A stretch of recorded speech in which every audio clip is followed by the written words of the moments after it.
வணக்கம்மா. இன்னைக்கு நம்ம வீடியோவில் சிக்கன் பிரியாணி குக்கரில் குழையாது எப்படி செய்யுதுன்னு பார்க்க போகிறோம். ஏற்கனவே பாத்திரத்தில் எப்படி செய்யுதுன்னு சிக்கன் பிரியாணி காமிச்சிருக்கோமா. நிறைய பேர் வந்து குக்கரில் எப்படி செய்யுதுன்னு கேட்டிருக்காங்க. அதனால குக்கரில் எப்படி குழையாது செய்யுதுன்னு நம்ம வீடியோவில் பார்க்கலாமா. குக்கர் வச்சுக்கோங்கம்மா. குக்கர் வந்து நல்லா சூடாயிடணும். நெய் 3 ஸ்பூன் ஆட் பண்ணிக்கலாமா. ஆயில் வந்து ஒரு 4 ஸ்பூன் போட்டுக்குங்க. எண்ணெய் நல்லா சூடாகட்டும்மா. 2 பிரியாணி இலை போட்டுக்குங்க. 2 பட்டை போட்டுங்கம்மா. ஒரு ஸ்டார் பூ, ஒரு லவங்கம், ஒரு ஏலக்காய். பெரிய சைஸ் வெங்காயம் 3 வெங்காயம் கட் பண்ணியிருக்கேன். இந்த மாதிரி கட் பண்ணிக்கோங்க. இதையும் ஆட் பண்ணிக்கலாம். பிரியாணிக்கு வந்து எப்பயுமே வெங்காயம் இந்த மாதிரி தான் கட் பண்ணணும். இந்த மாதிரி கட் பண்ணணும், ரொம்ப நல்லாயிருக்கும். வெங்காயம் வந்து நல்லா வதங்கிடணுமா பிரியாணிக்கு. பிரியாணி வந்து நல்லா டேஸ்ட்டாக இருக்கும். பாருங்கம்மா, வெங்காயம் நல்லா வதங்கிடுச்சு. கரெக்டாக இந்த பதத்துக்கு நல்லா வதங்கிடணும். இந்த டைமில் நம்ம தக்காளி ஆட் பண்ணலாம். 2 தக்காளி இந்த மாதிரி பொடியை கட் பண்ணியிருக்கேன். இதை ஆட் பண்ணிக்கோங்க. 5 பச்சை மிளகா முழுசாக போட்டுருங்க. 2 ஸ்பூன் இஞ்சி பூண்டு பேஸ்ட்டுங்கம்மா. வெங்காயம் இஞ்சி பூண்டு பேஸ்ட்லாம் போட்டு நல்லா வதக்கிடுங்கம்மா. தக்காளி இருக்கிறதே தெரியக்கூடாது, அந்த அளவுக்கு நல்லா குழைய வதக்கிடுங்க. 1/2 கப்பு கெட்டி தயிருங்கம்மா. புளிப்பு இல்லாமல் எடுத்துக்கோங்க. ஒரு கைப்பிடி அளவுக்கு புதினா போட்டுக்கலாம். கொத்தமல்லி அதில் பாதி போட்டுங்கம்மா. நல்லா வதக்கி விட்டுருங்க.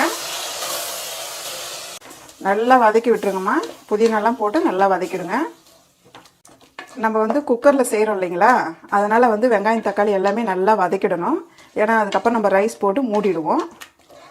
அந்த வாசனை ரொம்ப நல்லா வர்றதுக்காக முன்னாடி நல்லா வதக்கிடணும். 1/2 கிலோ அரிசிமா, 1/2 கிலோ சிக்கன் ஆட் பண்ணுறேன்.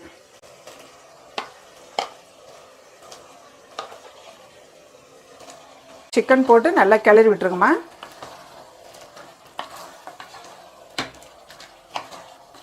அந்த தயிர் வெங்காயம் எல்லாத்தையும் கிளறி விட்டிங்கன்னா அந்த தயிரோட சாரெலாம் போய் சிக்கனில் நல்லா இறங்கிடும். கறி கொஞ்ச நேரம் வதங்கினதுக்கப்புறம் இப்போ மசாலா ஆட் பண்ணலாம். 1 ஸ்பூன் மிளகாய் தூள்மா. கரம் மசாலா 1/2 ஸ்பூனுங்கம்மா. உப்பு தேவையான அளவு போட்டுக்குங்க. மசாலா போட்டு நல்லா மிக்ஸ் பண்ணி விடுங்க. நல்லா காரம் வந்து நல்லா சிக்கன்லேயே நல்லா ஏறிடணும். அந்த அளவுக்கு நல்லா மிக்ஸ் பண்ணுங்கம்மா. பாருங்கம்மா, சிக்கன் வந்து நல்லா மசாலாலாம் நல்லா இறங்கிடுச்சு. கொஞ்சம் நேரம் வதங்கிடுச்சு. இந்த டைம் நம்ம தண்ணி ஆட் பண்ண போகிறோம். அதாவது குக்கரில் செய்கிற பிரியாணிக்கு வந்து தண்ணி திட்டம் வந்து கரெக்டாக இருக்கணுமா. உங்களுக்கு கரெக்டாக வச்சிங்கன்னா நல்லா ரைஸ் வந்து குழையாமல் நல்லா வரும். 2 கப் அரிசிக்கு 3 கப் தண்ணி ஆட் பண்ண போகிறோமா. கரெக்டாக இருக்கும்.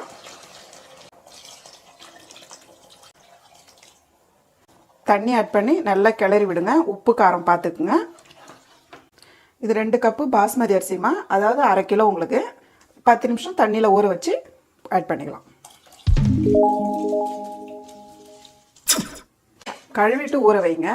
முதல்ல ஊற வச்சுட்டு அதுக்கப்புறம் கழுவாதீங்க. அரிசியில் இருக்கிறோட சத்துலாம் போயிடும். முன்னாடி கழுவிட்டு 10 நிமிஷம் ஊற வைங்க. இப்போ அப்படியே கிளறி விட்டுருங்கம்மா.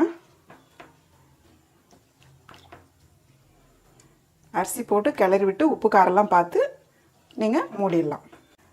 இப்போ நான் சொன்ன மெத்தடில் இதே மாதிரி பண்ணுங்கம்மா. தண்ணி அளவுலாம் கரெக்டாக வச்சு இதே மாதிரி பண்ணுங்க. பிரியாணி வந்து சூப்பராக வரும். இப்போ நம்ம குக்கர் மூடி வைக்கலாமா. மூடிட்டு 2லேருந்து 3 விசில் விடுங்கம்மா. கரெக்டாக வரும். மீடியமான தீயில் வச்சுடுங்க. குக்கர் கேஸ்லாம் வெளியே போயிடுச்சுமா. பாருங்கள், ஏர் எல்லாம் வெளியே போயிடுச்சு. ஓப்பன் பண்ணிவிடுங்க.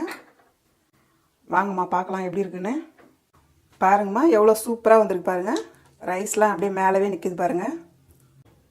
பாருங்கம்மா, ரைஸ்லாம் உடையாமல் அப்படியே இருக்குது பாருங்கள். நீங்கள் இந்த மாதிரி தண்ணியெலாம் திட்டமாக வச்சு கரெக்டாக பண்ணிங்கன்னா கரெக்டாக குக்கரில் வரும். அவ்வளோதாம்மா, ஒரு சூப்பரான சிக்கன் பிரியாணி ரெடி ஆயிடுச்சு. டிஸ்பிளேயில் பார்க்கலாமா. நீங்களும் வீட்டில் செஞ்சு பாருங்கள். இந்த வீடியோ உங்களுக்கு பிடிச்சிருந்தா லைக் பண்ணுங்கள், ஷேர் பண்ணுங்கள். உங்களுக்கு ஏதாவது டவுட் இருந்தால் கமெண்ட் பண்ணுங்கள். அம்மாவோட வீடியோஸை சுட சுட தெரிஞ்சுக்க மறக்காமல் நம்ம சேனலை சப்ஸ்கிரைப் பண்ணிக்கோங்கம்மா.